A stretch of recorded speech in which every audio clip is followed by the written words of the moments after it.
Vamos falar aqui sobre as excludentes. Primeiro eu descobri um negócio interessante, que quando você coloca o piloto na ponta errada, em outra ponta, acaba alterando aqui a cor. Eu botei o vermelho na tampa verde, olha como foi ficando. Mas isso também mostra como está as condições climáticas do verde para o sangue. Enfim, nós vamos falar sobre agora as excludentes no direito penal. Que evidentemente temos a de punibilidade, a de tipicidade, a de ilicitude e a de culpabilidade. Aí o que é que você vai entender como excludente de punibilidade? Por exemplo, morte do agente é um excludente de punibilidade. Anistia é um exemplo de excludente de punibilidade. Abolitio criminis. Deixa eu ver se vai caber aqui. Abolitio.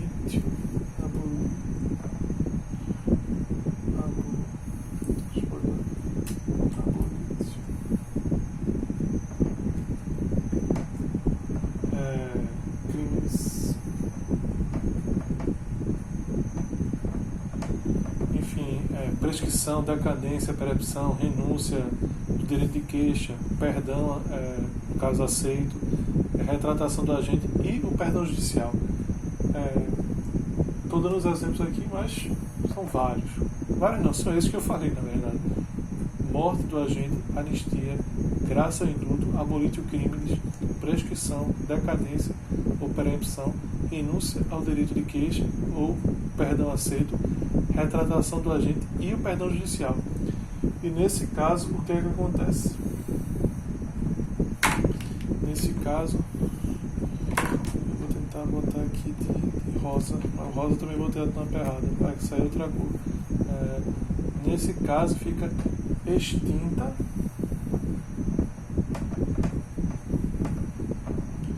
a pretensão punitiva.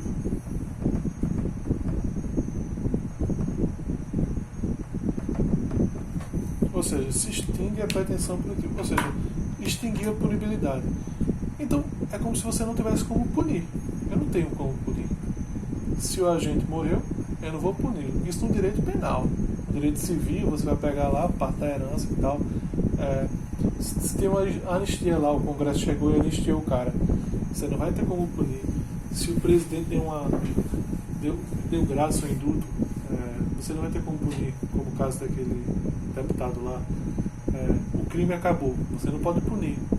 Prescreveu, não tem como você punir mais o cara, porque o crime está prescrito. Não sei nem porque existe a porra da prescrição, mas enfim, isso é que existe no Brasil e pronto. O crime está punido. Renunciou ao direito de queixa. Se você renunciou ao direito de queixa, ação penal privada, não tem como punir. Se você perdoou e foi aceito o perdão, você não vai ter como punir. Se existe uma retratação do agente, então pronto, não tem como punir. Se existe um perdão judicial, então pronto, não tem como punir. Ou seja, foi extinta a punibilidade. Eu estou repetindo aqui para que fique na cabeça das pessoas. Ou seja, se extingue a pretensão punitiva.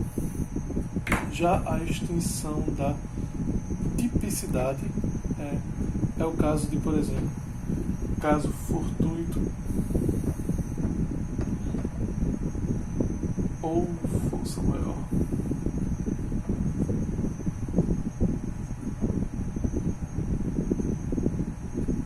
Ou força maior, tipo, sei lá, caso de hipnose,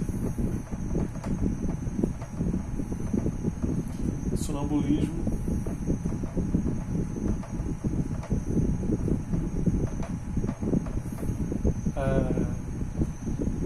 ainda também movimentos reflexos, coação física irresistível, erro do tipo, desistência voluntária, arrependimento eficaz, crime impossível, ou até o princípio da insignificância, que é outro caso também da exclusão de tipicidade. Insignificância.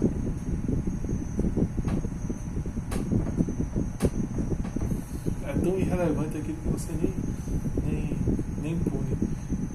Isso é o caso de excludente da tipicidade. Mas, por exemplo, os casos de desistência voluntária, que eu vou até botar de verde aqui. Não, deixa eu ver se dá para fazer embaixo. Depois eu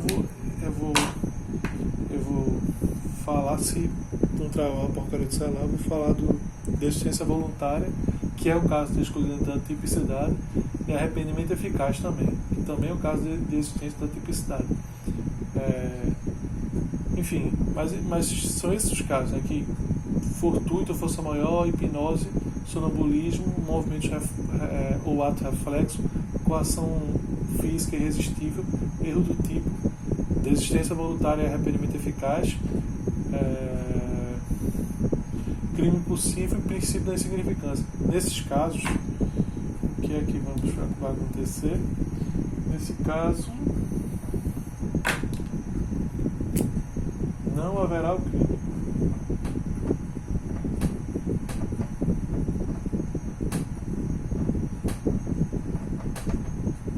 Ou seja, quando você exclui a tipicidade, você diz que aquilo ali não foi crime, basicamente. Você diz isso. O cara está lá, sonâmbulo, mas isso em relação a gente, claro. Porque no caso de hipnose, não vai responder o que estava comandando, né? Não vai responder o cara, porque não foi ele. Ele foi hipnotizado e fez aquilo. Ato, movimento, reflexo. Pô, não tem crime, sequer tem culpa nisso, porque o cara não foi negligente, não foi imperito, não foi imprudente e tal. Então não há que se falar num crime quando você exclui a tipicidade.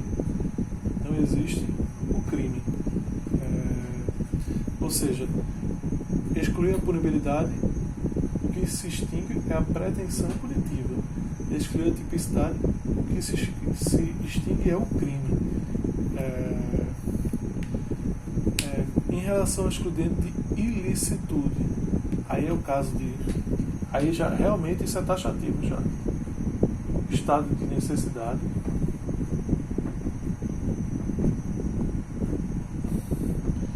Legítima defesa. Estrito cumprimento do dever legal.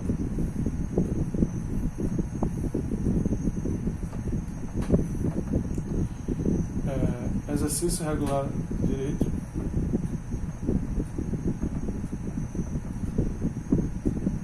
Consentimento do ofendido.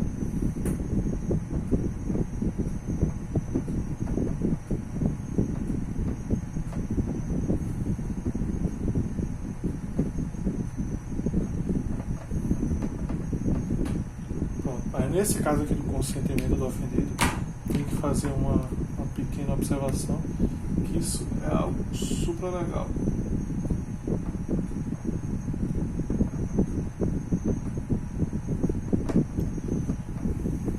O que implica dizer que esses quatro aqui, necessidade, legítima defesa, estrito cumprimento do dever legal, exercício regular de direito, estão lá no Código Penal.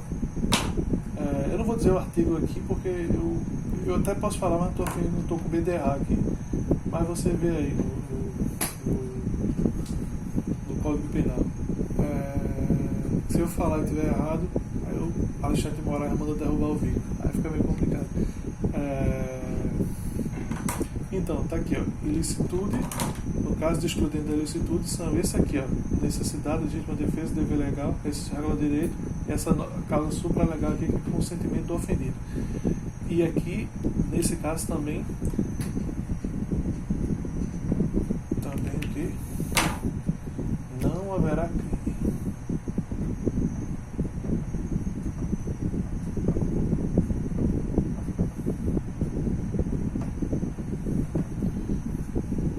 Ou seja, a gente tem que o excludente de punibilidade,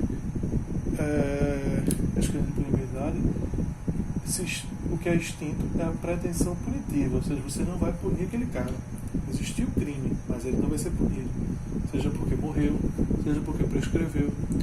No caso de excludente de tipicidade, não há o crime. No caso de excludente de ilicitude, também não há o crime. No primeiro caso, porque sequer falta dolo ou sequer falta culpa para a pessoa em relação ao crime. Ou seja, ela não agiu nem com dolo nem com culpa. Se não agiu com nenhum dos dois, você não existe isso. No caso de excludente de ilicitude, ela pode ter agido com dolo. Não, no caso ela só agiu com dolo. Mas ela estava protegida por alguns das excludentes de ilicitude aqui, ó. Como a legítima defesa, tá vindo o cara me matar, eu vou chegar e vou matar ele antes. Ele agiu com dolo, ele quis matar antes, mas ele agiu em legítima defesa. Então, excludente de ilicitude. Já o último caso, que é o excludente de culpabilidade, que é o caso de. Qual é o caso? É o caso de inimputabilidade do agente. Algo bizarro. Imputabilidade.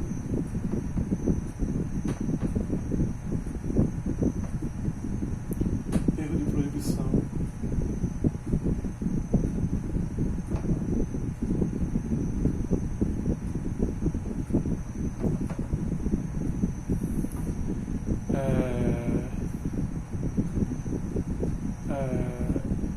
Cadê aqui? Coação moral irresistível.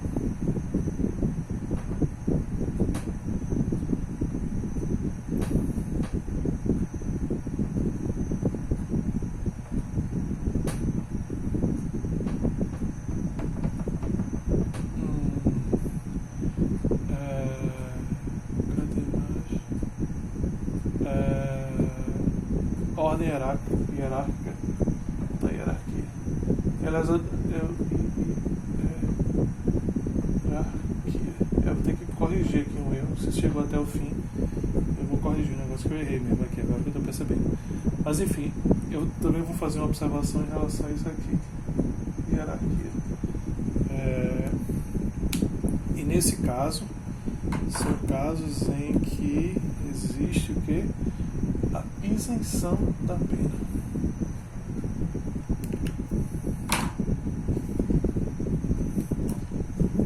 Isento de pena. O agente fica isento de pena.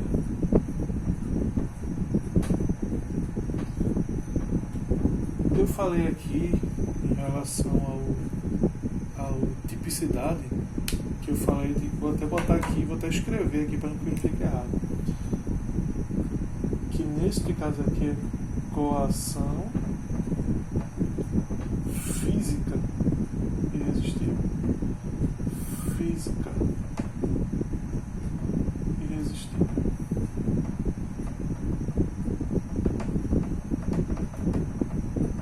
Coação física irresistível. Para anotar, para fazer a aula aqui, eu anotei direitinho. Eu que li errado. No caso da excludente de tipicidade, a coação é física. No caso da excludente de culpabilidade, a coação ela é moral. Ou seja, o que exclui o crime é a coação física irresistível. O que deixa isento de pena é a coação moral irresistível. Então você vai escolher a culpabilidade. Basicamente o que vai acontecer? O crime ele existiu, agiu com dolo ou culpa, mas de alguma forma o Estado não pode punir. Como, por exemplo, aqui, ó, inimputabilidade. Um meliante de 17 anos faz o que quer e não vai ser punido. Erro de proibição, você sabia que aquilo ali era proibido. A coação moral irresistível, também o cara isento de pena. Agora, sobre a obediência hierárquica, tem que deixar bem claro aqui, vou até botar aqui, o seguinte: você tem que deixar claro que tem que ser manifestamente, desde que não seja manifestamente ilegal. Pronto. pode ser manifestamente ilegal. Aí você isenta a pessoa porque você está obedecendo o cara, mas o cara chega e diz, olha, mate aquele cara ali. Mas o cara não está fazendo nada. Mas é obediência hierárquica, mas você sabe que aquilo é ilegal, que aquilo é manifestamente ilegal. Agora, leve tal pacote, aí você não sabe que o pacote é de droga. Aí você sabe que aquilo ali aí não é o caso de algo manifestamente ilegal. Aí é o caso de algo ilegal, mas assim, você não percebe. O militar lá, ele fica isento de pena. Ele está isento de pena. Então, é discutido de culpabilidade, extinta a pretensão punitiva e tipicidade, na qual se encontra a coação física irresistível. Coação física irresistível. Não haverá o crime. Ilicitude, também não haverá o crime. E culpabilidade, exclusiva, é isento de pena. Punibilidade, extinta a pretensão punitiva. Tipicidade, ilicitude, excludente, não há o crime. E culpabilidade isento de pena. Até porque, é como eu disse, você não pode punir um menor, por exemplo, de 18 anos. Ele pode matar, basicamente, no Brasil.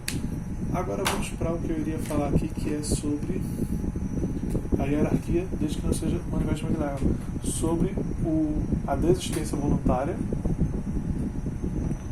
e o arrependimento eficaz.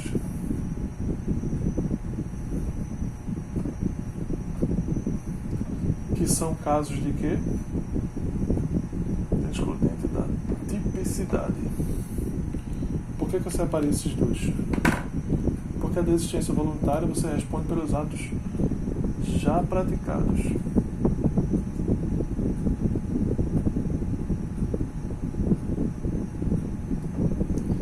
E o arrependimento eficaz você responde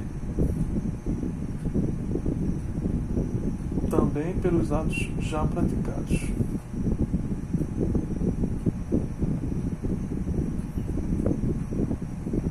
Você não vai responder pelo homicídio, mas você pode responder pela lesão corporal, por exemplo. Você não houve o crime de homicídio, mas houveram outros crimes. Basicamente é isso. Em outro momento eu distingo um do outro, mas o vídeo aqui não é para isso.